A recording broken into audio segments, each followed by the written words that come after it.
episode 20. I know it's been a minute, but Jake and I are back here to recap some things that have been going on with Flyers hockey over the Olympic break. It's felt like it's been a million years since I've watched the Flyers. I don't know how you feel, but that's how I feel. Yeah, I honestly forget what it's like to watch Flyers hockey, especially after the Olympics, where there's actual competent play happening.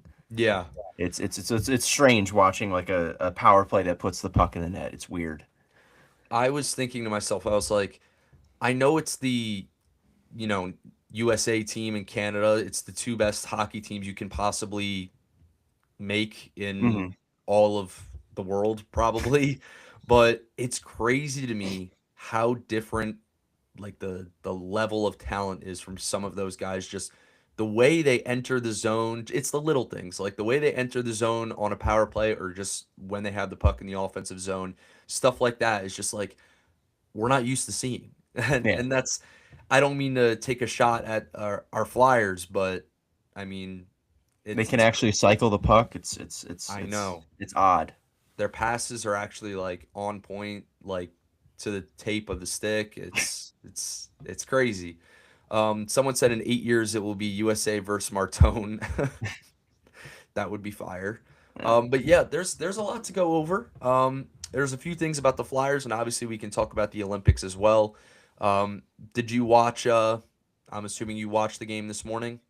I did, yes. I not a morning person at all, Me neither. so I went to bed pretty early so just to catch a glimpse of the game, and I mean, it was obviously awesome.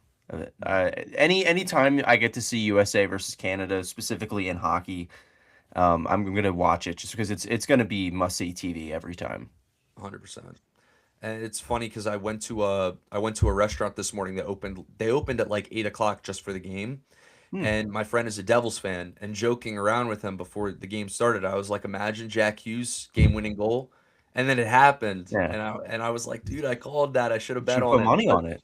I should have. I absolutely should have. But then it wouldn't have happened.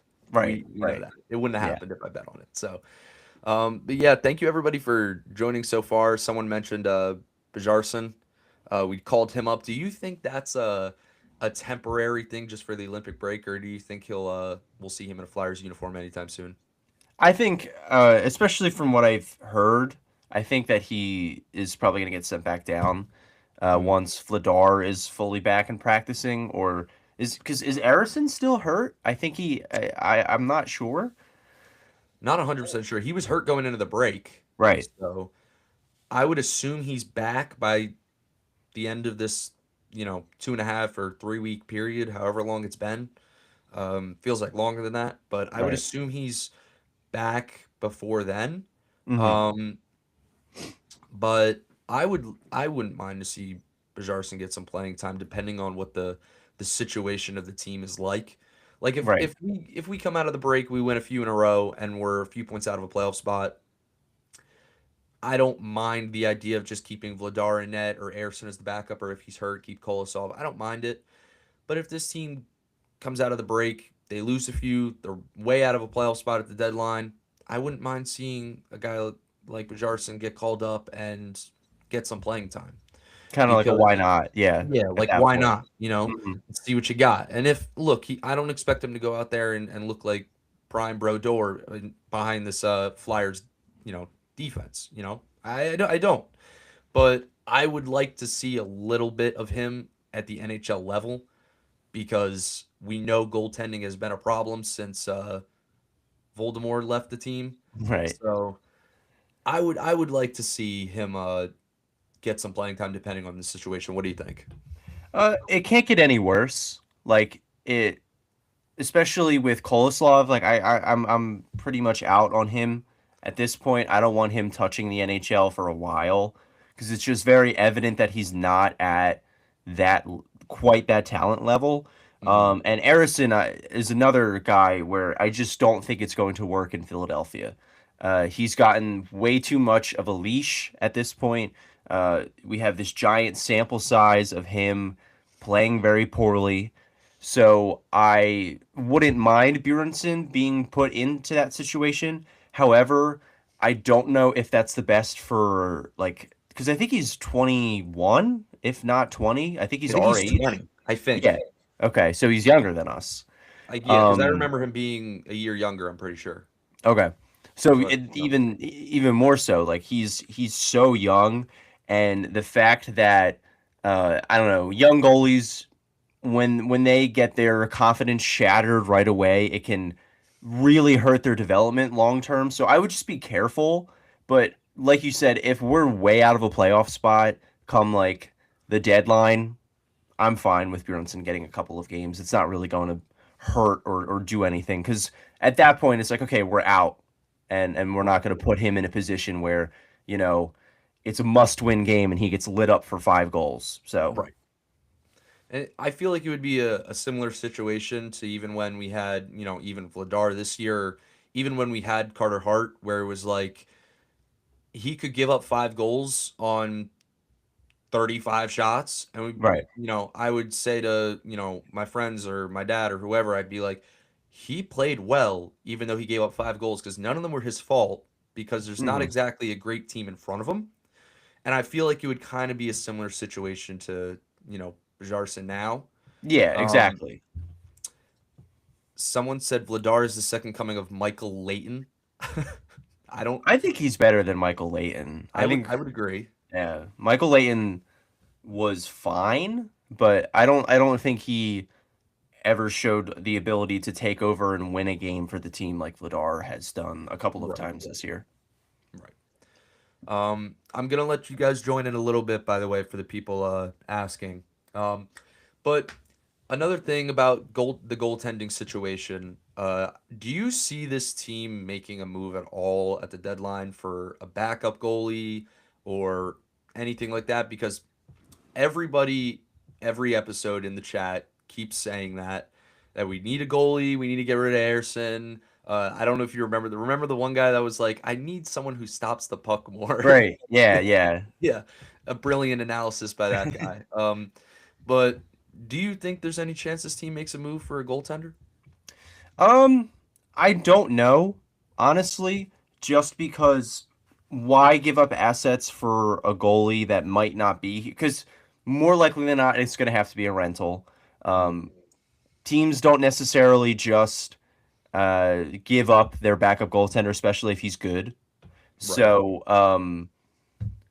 also, they still have team control of Arison for until the offseason when he's an RFA. I just, in my head, because I'm already resigned to they're going to be not making the playoffs this year. Mm, I think that they're not really in that mode to compete or really have the talent to yet. So I don't know if giving up assets at the deadline just for a backup goaltender would be the smartest move, but for sure this offseason they have to. Like it right. would be GM malpractice if they didn't. I don't think you give Erison any more chances. But you need to, at the very least, bring in someone to give him competition in camp Mm, because you can't, especially when you're doing the rebuild this way, where it's, you know, we're going to improve the team now also so that younger guys can develop for the future. Um, you can't every third game be like, oh, okay, we're losing tonight. We were resigned right. to losing because our goaltender can't make a stop. So if not at the deadline, which again I don't see happening realistically, they have to do it in the offseason.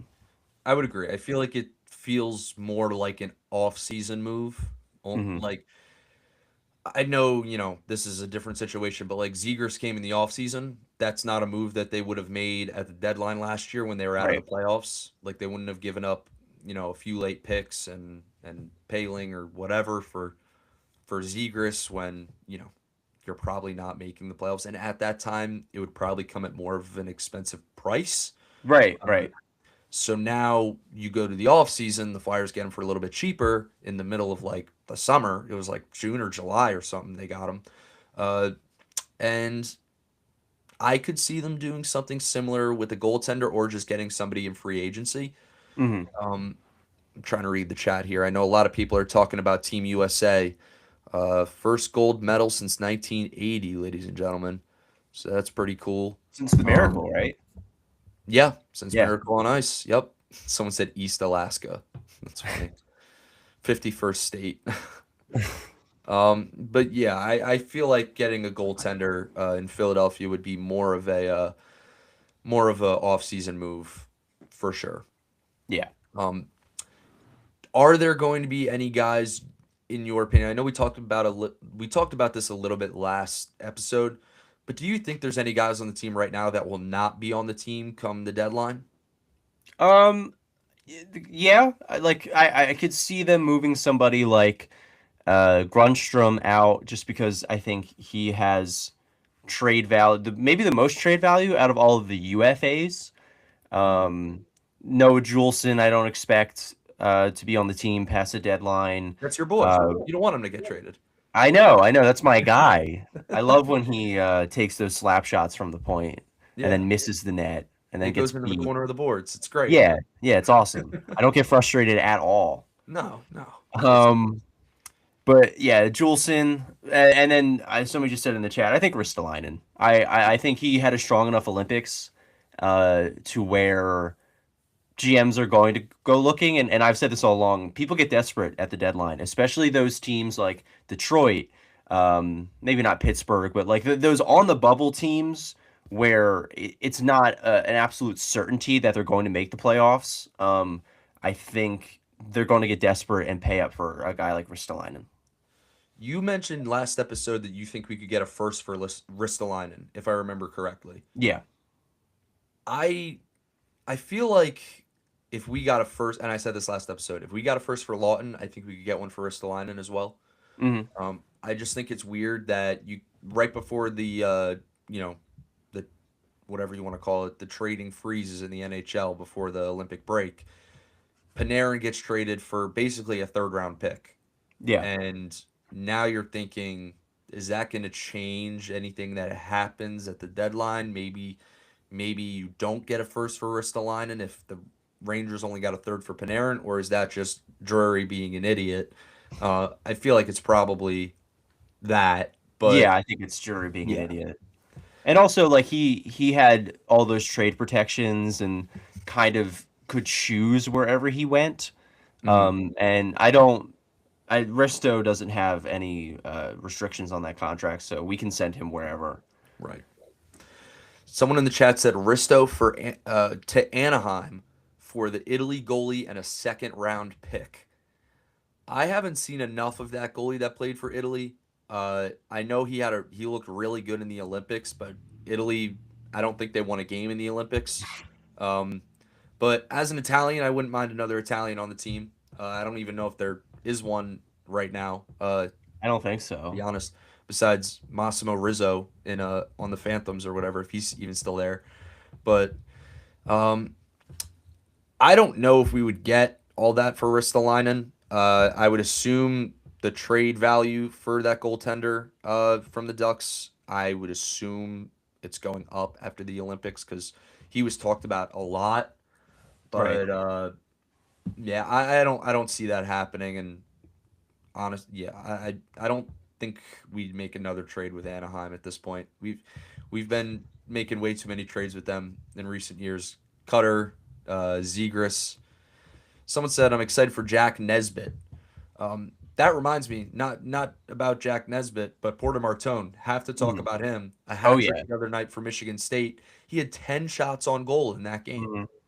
That was Um, insanity. I'm so excited for Porter Martone. I am I too. think because like I remember at the draft, both of us were a little like, oh, Hagens was also still on the board. That was maybe a weird pick. Yeah. Like I was definitely still excited because Porter Martone at even at that point looked like a really exciting prospect. Mm. But there was a little hesitation, and I think that's completely gone at this point. I mean, he looks like a superstar already, and he's kind of the main reason I when people are like, oh, the Flyers have no good prospects. There's no hope for the future, and I just go, did you see what Porter Martone just did last night at the age of 18 Yeah. in college? So I you know I'm very very very excited for Porter Martone. He's averaging over a point a game right now. for Hmm. Michigan State. I believe it was 1 point. I forget it was like 1.5 points a game, something like that. He's been incredible. Hmm. There's, no other way to describe it. He's been great. Uh, I think give him, multiple years, when Couturier's gone, maybe we see him as a guy with a C on his jersey. I Yeah. think he's going to be that good. I do. Someone mentioned, imagine if we get Gavin McKenna and we also have Porter Martone. Guys, I hate to say it, but I don't think that's going to happen unless we somehow, like, Bottom obviously, out. if we win the lottery from like the 10th best odds like the Islanders did last year. Hmm. I think that's the only way we get Gavin McKenna. I don't see us finishing as low as you know, like a bottom three team to the point where we could get the first pick realistically, Right. unless something like happens to us like it did to the Islanders last year, where they had like the 10th or 11th best odds and they won the lottery. So, do you think there's any possibility we get That was Gavin some McKenna? BS. Yeah, I was so mad. yeah, that was frustrating Yeah. because now they're a playoff team. Whether we want to say it or not, they are a playoff team right now. The Hmm. Islanders with Schaefer and uh what was the guy's name that almost signed with the Flyers from Russia? Shabanov. Yes, Yeah. yes. I thought we were gonna get him so he could play with Michkov, and then he Right. signs with the Islanders. I was like, you got to be kidding me. But um, someone said The McKenna. Islanders ruin everything. Yeah, they do, Yeah. but they're still not the worst New York hockey team. That's for No, sure. no, not even close. Yeah. Johnny, what's up, man? How you doing? Yeah, I'm just looking through the chat right now. Um, I don't know why, but someone said January 27th, 2009 was Claude Giroux's first goal versus the Panthers. I don't know how you know that, but that's pretty cool. I don't know. I don't know if I missed some part of a conversation in there or whatever, but interesting. Cool. Yeah, cool. um, puck knowledge, he says, very Mm. good. To my fellow Americans in this chat, congrats. Canada can go sit down on the bench somewhere. The United States won. Yeah, I mean, like we were saying earlier, a few minutes ago, Jake and I were basically saying how crazy the level of, skill that is in the Mhm. Olympics. Obviously, it's the best players in the world competing for gold, but it's incredible to me that Canada also didn't score on that 5-on-3 Right. because you have guys like I know Crosby's hurt. As much as I hate him, I don't want to see anybody get hurt. I don't wish that on anybody. But even without him out there, you have McDavid, you have McKinnon, you have Makar, Celebrini, all out there on the power play, and somehow they don't score 5-on-3, which was shocking to me. I mean, Well, did you notice who's behind their bench? I did. Who runs Mm, their offense apparently? this is true. This is true. I So mean, I don't think the funny part is it's not like they didn't have pressure the whole game. It's not like they had 20 shots a game like they're the Flyers. right, They right. had I think almost 40 it was shots. an execution thing for sure. Yeah, and It's just that also they they were going up against the best goalie in the world, right. so Who that doesn't I help. That is probably the player I'm most happy for is Connor Hellebuck Mm. because I have seen him be the best goalie in the world for the past 5 years, maybe longer, right? You think it's been that long? Yeah, I mean, since COVID, I would say so. Because, like, once, Lundqvist retired and actually, more so once Carey Price kind of started slowing down, I think Connor Hellebuck took that title from him. Mm. Um, but I'm the most happy for him because, that narrative, it was always there. He chokes. In big Right. situations, he's a choker. And to see him finally get a championship, especially with how god awful the Winnipeg Jets are this year, Right. it's a good I don't know, it warmed my heart. I like Yeah. when players like that who really deserve a win and just either, circumstantially haven't or maybe they haven't performed up to snuff in bigger moments like that to finally see them, you know, have a taste of a championship is cool. I think it's one of the cooler parts about the tournament.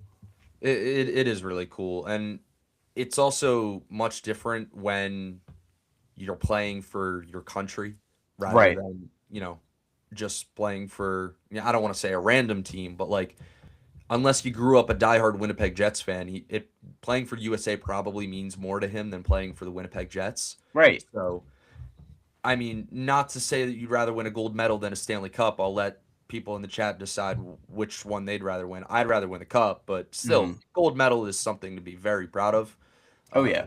in any sport, whether it's curling, ice hockey, whatever it is. You a big ice skating fan? Men's Um, short? dude, I haven't paid enough attention to most of the Olympics besides hockey. Hmm. Like, I I'm kind of excited for the Summer Olympics because apparently isn't there like flag football coming to the Yeah, yeah. I saw Jalen Hurts was in the commercial for it. So that's Mm. okay. I can't imagine Interesting. USA not winning that Oh uh yeah. Oh yeah. by 8 touchdowns every game. Um I I've never really sat down and watched a flag football game before.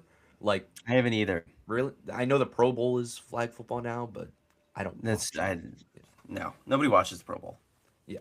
Nobody watches the Pro Bowl. I feel like nobody watches the NBA All-Star game and there hasn't been an Mhm. NHL All-Star game in a few years. Good. I hated the NHL All-Star game. I always hated.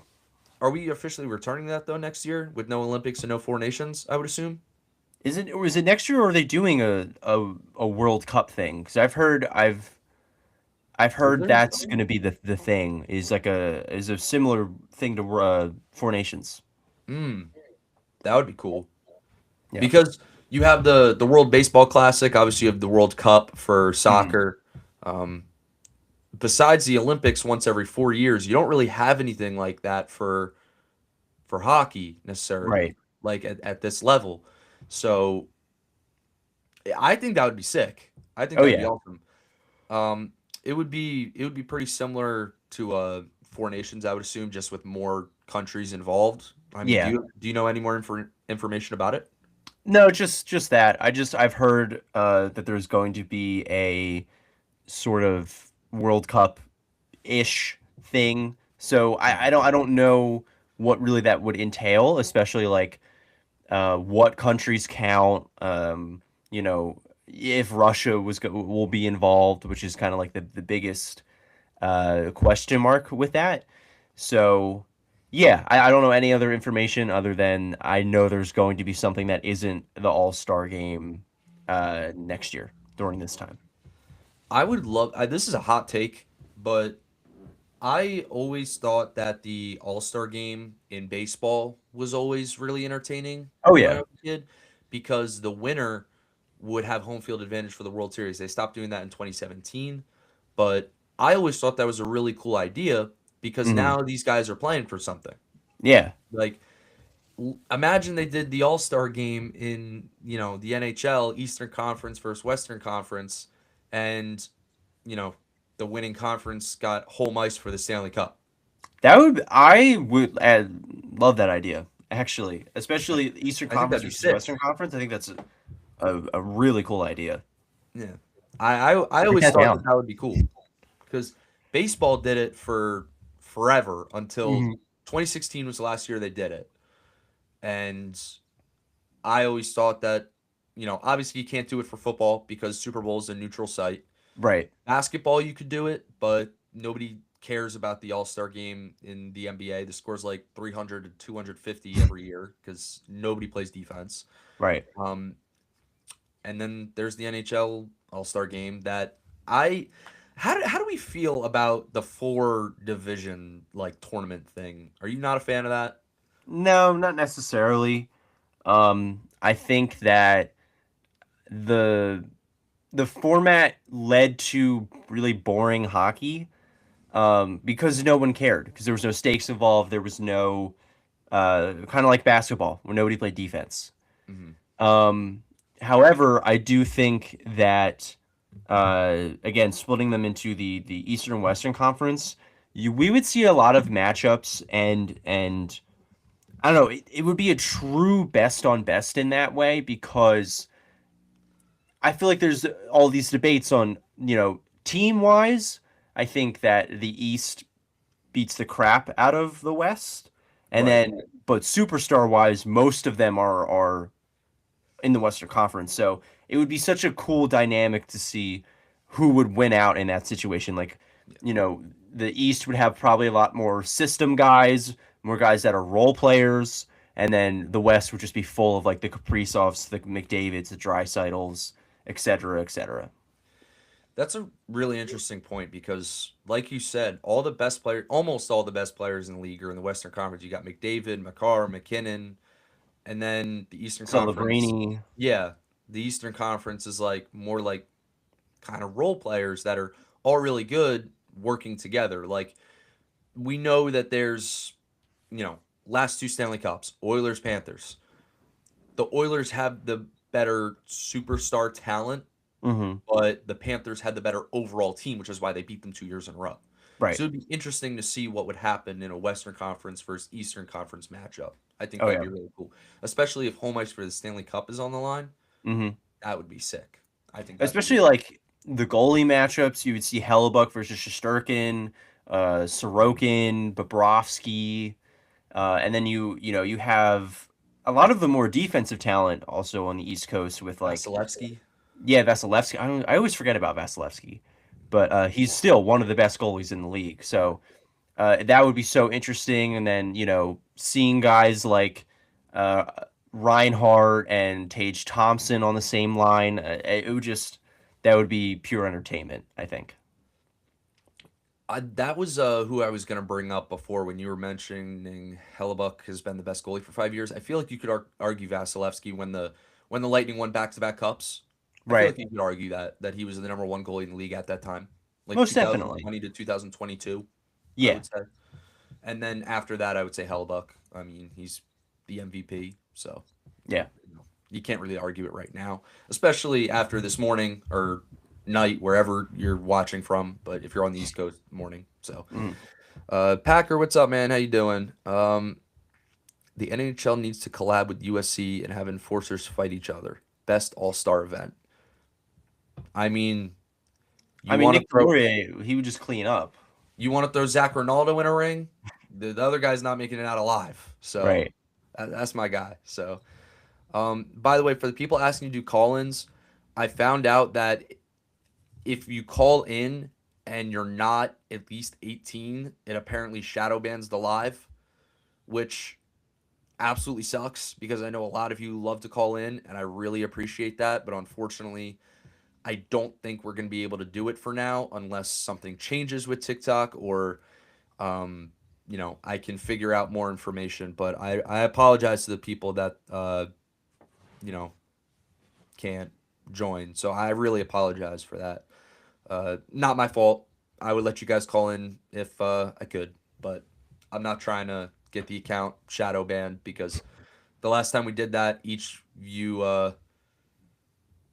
would get like, or each video would get like 10 views, and I'm like, what the heck is going on? And then apparently I found that out, and I was like, oh, so nobody's fault, but just saying, maybe we can try it another time.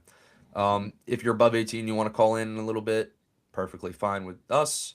Hmm. Just request to join and let us know. Um, you said your account is over 18.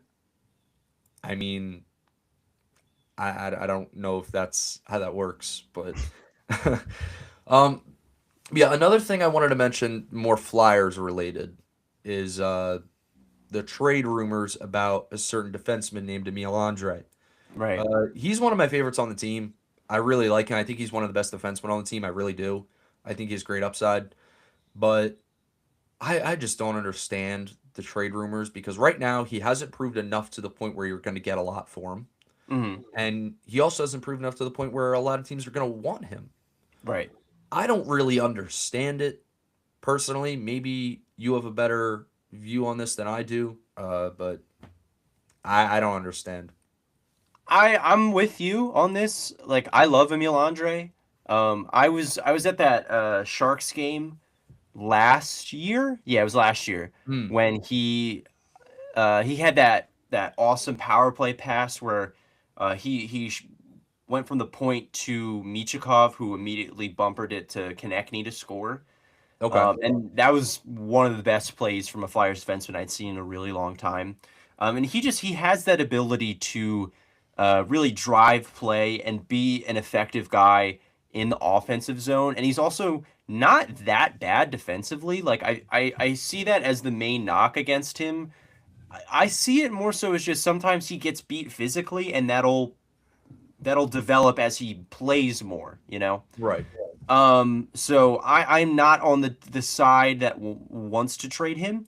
The only way I could see that happening is in a package for uh, a legitimate number one defenseman or Right. legitimate number one center. That Like a that Robert I can Thomas kind of stomach. guy.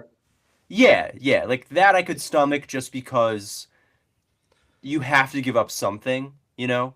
And I'd rather it be an Emil Andre than Michikov or Martone, obviously.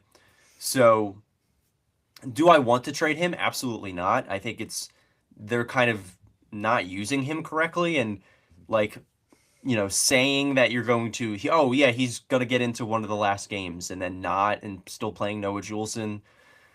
That kind of stuff really irks me. So I would like to see um, Emil Andre get a lot more opportunity.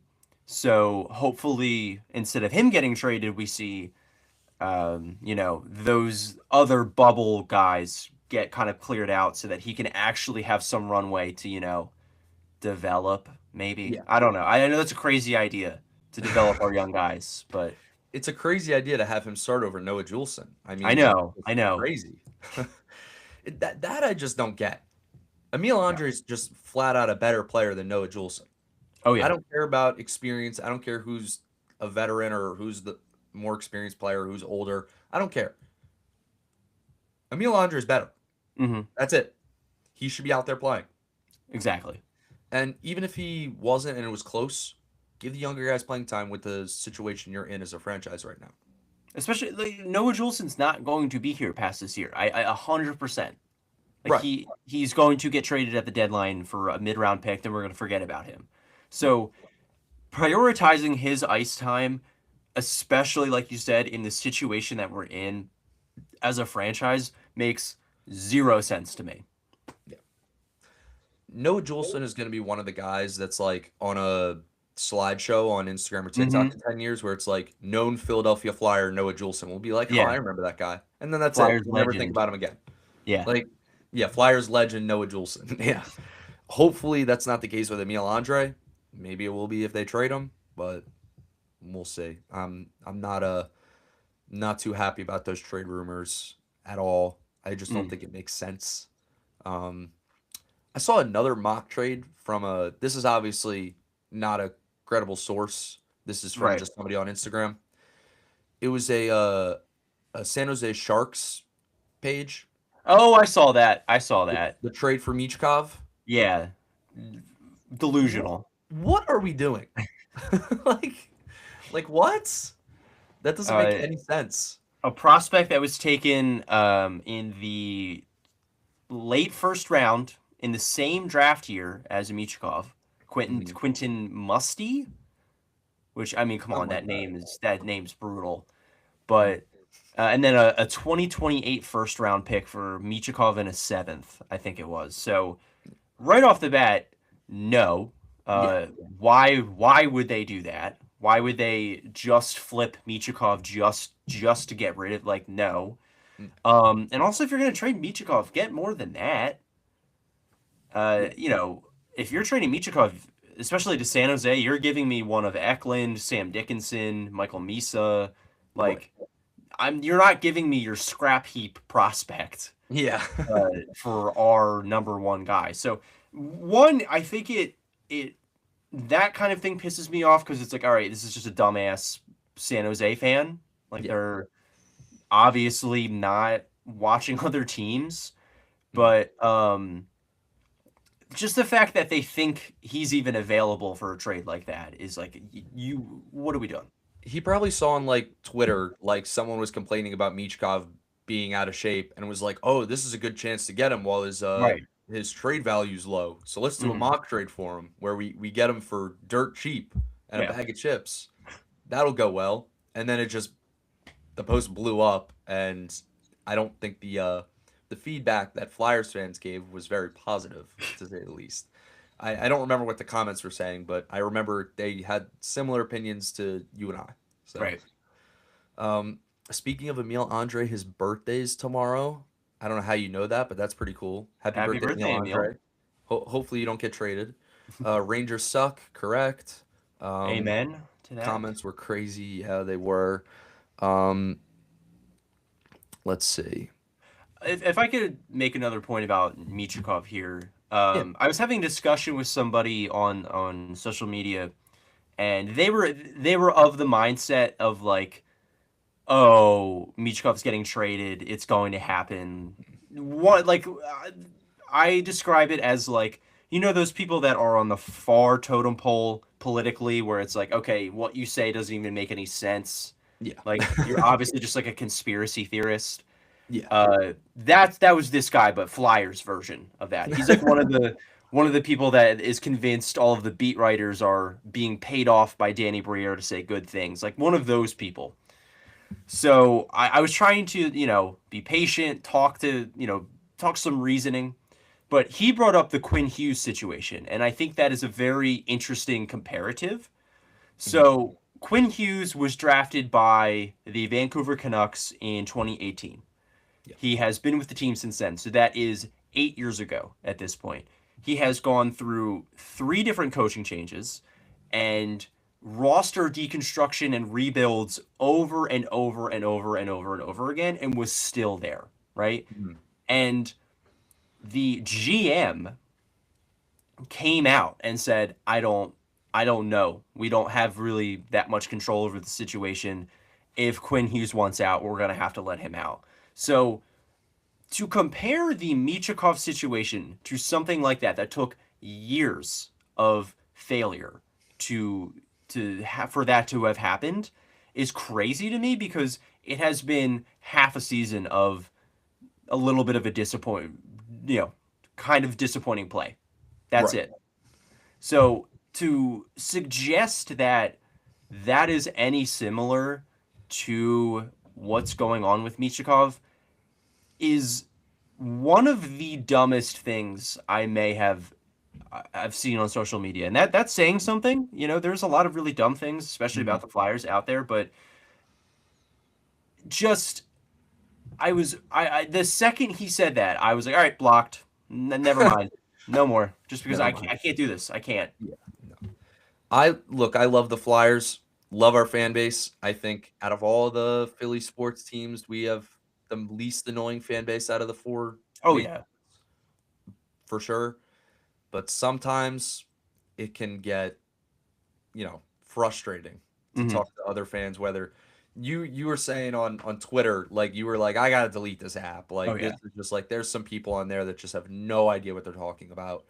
Um, there's some people that think because, that we haven't won a cup in however long that, look, trust me, I hate that we haven't won a cup in 50 years. It kills me.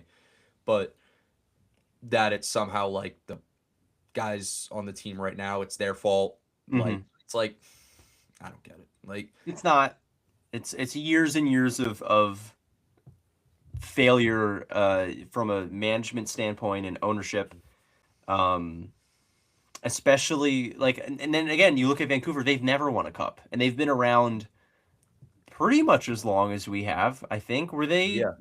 I think the same year. They were an original expansion team. I know Pittsburgh was the same year as us. I know St. I mean Louis, I I know know, was the obviously same they year as weren't us. original six, but um let me look that up. When were the Canucks established? 1970. So 3 years after Okay. us. So Yeah. So basically the same thing. yeah, and they've never won a cup, and they've been even more incompetent. So it's again, when you play that comparison game, um, it it leads to being not looking at the situation in a nuanced light and taking everything by its own context. You can't compare other NHL situations to ours unless there is like a direct like this is a similar player, this is a similar situation, was a similar outcome. None of that is true for the Flyers. Right. and Vancouver, or the Fly like this situation and Cutter Gauthier. So Mhm. I don't know. It really irks me, and it kind of tells me like, oh, you don't really have a lot of patience. You don't really know, you don't have a lot of broader thinking to be like, oh, okay, maybe this year it's a shitty situation, but next year it could get better. So Mhm. I don't know. I feel like it's mixed feelings in this fan base, whether it's like some people are like, they have a lot of hope for the future. And then Hmm. there's some people that have been Flyers fans for a while and they've just lost all hope. And they're like, oh, the Flyers are poverty. They'll never win another Stanley Cup. And I think, it's kind of ridiculous. Curtis, Hmm. I'm not ignoring you, man. I told you I can't have people call in that are not 18. I am very sorry. I know. I thank you for joining the live and watching this whole time though. You're the goat. But anyways, um I think there's like a mix of Flyers fans that are like, "Oh, well, we have a bright future." And then there's a mix of Flyers fans that are like, "We suck. We're never going to win again." Right. And I I'm not saying that I'm definitely not one of the people that is like, "Oh, we suck. We're never going to win again." But I think a lot of people feel that way because it's been so long and that how many people that are watching this live or that follow our account have seen the Flyers win the Stanley Cup? You could Maybe probably none.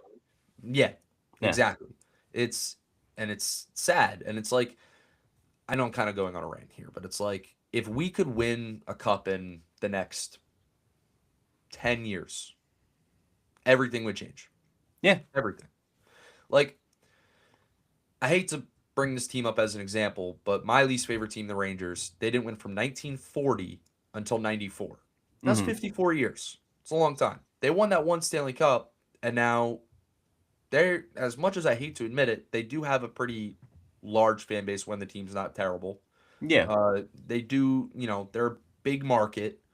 So if we could just get one cup in the Hmm. next 10 years, whether it'll be 50 or 60 something years in between Stanley Cups since 1975, I think that would lift the momentum of this franchise back to where it was, obviously. Even if we don't even have to win the whole thing. Yeah. Playoffs, get to the cup, something. Because, like, once again, I know I'm going on a rant and I'm babbling about this, but today I went to a bar with my friend to watch the game this morning, USA Canada. All the people in there wearing their hockey jerseys, whether it was Devils, Flyers, whatever, USA jerseys, everyone was in there to root for the same team, and it was electric. It was awesome. Yeah. And it was like I would love to experience that, but for the Flyers. Oh yeah. And the fact that growing up, I was like, oh, I can't wait till I'm 21. I can go to Xfinity Live and I can watch the Flyers. This is like awesome. Because I remember when we were younger, they used to, during the playoffs, they would always show Xfinity Live on the Yeah. Yeah. Yeah. screen. I remember I that. always wanted to experience that, Hmm. but the team needs to get there. And that's why I think people are losing patience a little bit. Especially So, because it's been so long. It's been 8 years since an actual home playoff game. mhm, Um, there's a lot of people like, especially the more level-headed fan base, is kind of just checking out, which sucks, obviously, for especially for guys like us, where we're watching every game, we're living and dying by each of the seasons, like we're in it. mhm, So it is kind of obnoxious when people are like, oh, I'm just gonna wait for them to be good again, but casual fans, you kind of can't ask for more than that. mhm, And in order for those casual fans to come back, they need to start winning more.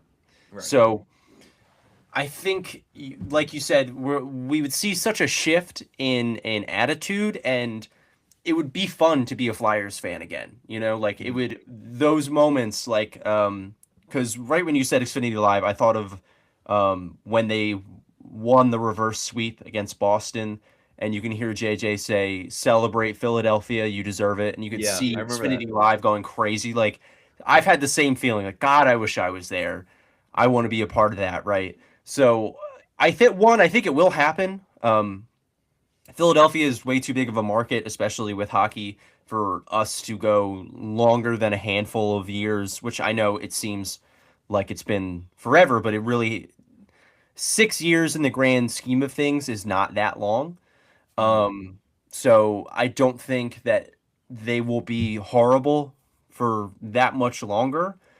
And I think that once we start seeing more playoff success, more sustained playoff success, um, we, you know, we will things will start to pick back up again. People's attitudes won't be as doomer as they say.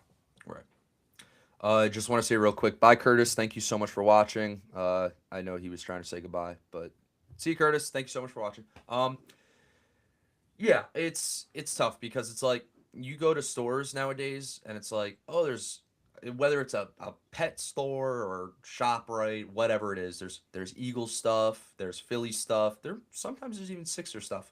There'll be where I'm from, sometimes you'll see New York Giants or the Hmm. Jets or Yankees, whatever. Never anymore do you see the Flyers. It Right. kills me. It kills me Yeah. because growing up, I would go to like Modell's. I don't even think that's a thing anymore, but I would go to Modell's and get like sports gear for baseball, hockey, whatever it was, to whatever season it was. And there was a huge section of just Flyers, like the jerseys, Yeah. like they have the orange shirts with the logo on the front. They'd have Hartnell, Giroux, Simmons, Briere, whatever. They would have a whole section of it, and I would beg my dad to just like go. I didn't even have to buy anything. I just wanted to look through it because Right. it was like heaven. And now it's like even I know Modell's and Dick's aren't the same thing, but you go to Dick's now, it's Phillies, Eagles, Yankees, Sixers, you know, random jerseys of like popular football teams, Giants, Jets. Yeah. No Flyer stuff anymore. I I was saw a in Dick's. Titans jersey one time in like Manahawkin, like Ugh. around that area. I was like, what? The I was in, Titans? I was in Dick's the other day buying a baseball bat, and there was a whole section of Yankees and Rangers. Mm, No Flyer stuff at all. Not a T-shirt, not a hat, nothing. No mm. Flyer stuff. And it's like, I know we're not the best team in the league, but I just want them to be like relevant again. Because Yeah. growing up, it was like Eagles sucked, Phillies they sucked, the Sixers were the worst team in the league, I was gonna and say then when we were younger, I honestly didn't even know the Sixers were a thing until I found out who Allen Iverson was. Like for until I was probably 12 years old, I had no idea who the Sixers were because they were so bad and no one cared about them. When this like yeah, especially when the Sixers are bad, no one cares about that team. no, not at all. I remember when I was younger, I remember walking into the Wells Fargo Center with my dad, and he was like, I think it's about time they take the Sixers logo off of the arena. Because there was like a little Flyers and Sixers logo next to where it said Wells Fargo Center.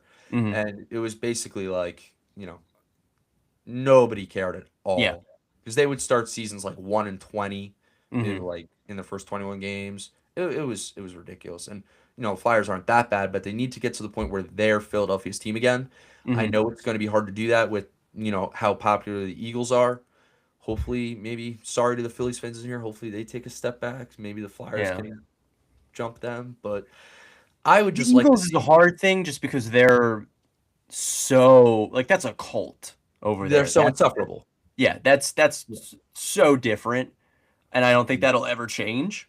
Mm-hmm. But that second spot, I feel like is always up for grabs. Like when the Phillies are bad, no one really cares about them. When Mm-hmm. the Sixers are bad, no one really cares about them. When the Flyers are bad, the general populace doesn't seem to care, but Flyers fans are still there. Yeah. Like that building is never truly empty, right? So I think they have a very they have an ideal situation to where if they get good semi near in the near future, I think that they can take up that second spot and really come back into popular culture here in and around Philadelphia because like I know you live more central Jersey than I do. Yeah. I live literally right next to Philly in Jersey, and Mm-hmm. when the Flyers are relevant, like people care Yeah. and people pay attention, and you can see like You were saying with the jerseys, you see a lot more of those.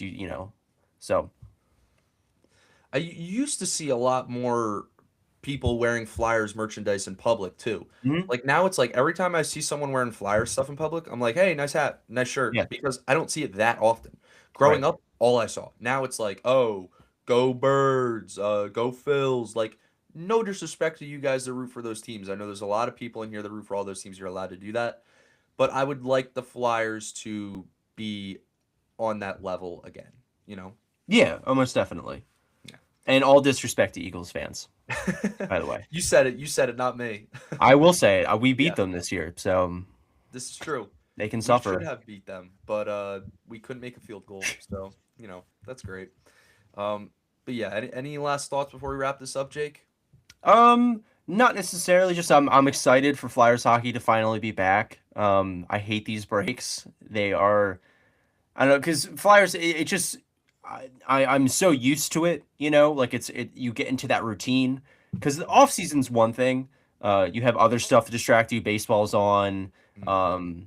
There's all like fun draft stuff, trades, all that is happening. Wait, So sorry to cut you off. Are you a baseball guy? I do like baseball quite a bit. Who's your team? I don't root for a specific team, but I just like watching it. Hop on the bandwagon. Come on. Ah, I can't. Yeah, no, that's fair. Like if Yeah, you became a Dodgers fan right now, I would look like you an asshole. Like I can no, I can't be that. But I mean, they're a cool team. I like them. I like watching them. yeah. Um, but yeah, I mean, like if I had to say, it would be Phillies. But like I don't have a specific team that I follow really. I just watch it, Mhm. keep up with the league and stuff. Yeah. Very nice. But yeah, uh, were you saying something before I mentioned something about your baseball team? Oh, I was just saying, like, during the off season, you have other stuff to distract from the lack of hockey. But when it's Mhm. right in the middle of the season like this, I'm like, come on, I'm in the mode. Right. There's hockey games every other day, and And they, now, they just started winning games. right, They right. won two in a row, and it's like, nope, no more, no Now we're more. done, actually. Your momentum is done. We have to stop. Like, so frustrating. Yeah. But yeah, I mean, it's gonna be back soon. Just about a little less than a week until Flyers hockey is back. Who's our first game against? Washington. Washington, and then I believe Boston at home. I believe. I think it's a back to back. I know that. Okay. All right. Those are two big games, two Mhm. teams in the wild card race. So would love to get 4 points out of those two games for sure. But I'm so surprised with Jack Hughes' play. I was talking so much after the Four Nations, but he proved me wrong. Yeah, I was saying to my I know I mentioned this before, but I mentioned to Jake that I have a friend who's a Devils fan, and I said to him this morning, I was like, imagine Jack Hughes game winner, and it actually happened. So that I thought that was pretty cool. Me too. Um, Luke says we are gonna come out of break with motivation, and we are gonna end the drought. I mean, I would love to see it happen. I'm not saying it's impossible. If the Flyers end February on a high note and they Hmm. have a good month of March, it's not impossible. No. I'm not saying they're gonna make the playoffs. I'm not guaranteeing the Flyers are gonna make a run like they did in 2010 or they're even gonna make the playoffs. But I'm not saying it's impossible either. And I haven't Mhm. given up hope just yet. So, I always think about the 2018-19 Blues, mm, um, who were dead last in January and then yeah, went all the way to win a cup. So it's not impossible, like you were saying. Like I'm never gonna give up that little glimmer of hope that they could. But I mean, for now, I would say in the position that they are in right now, I would say no, they're not making the playoffs. But it's also very much not impossible. right. Well, all right, guys, that's gonna wrap it up for episode 20 of Broad Street Banter. Jake, you want to let them know where, if you want them to follow you anywhere or anything like that, Yeah. or I mean, I got Instagram and Twitter. It's both Roseboro Jake, Roseboro. Go follow me there. Go follow me on fan sided Broad Street Buzz. I write articles over there and then here, obviously. yeah, So absolutely. All right, guys, thank you so much for watching. If you're not following, please do, and if you could subscribe to the JTSN YouTube channel, we'd really appreciate it. Thank you guys so much. Go Flyers, and we'll see you next time.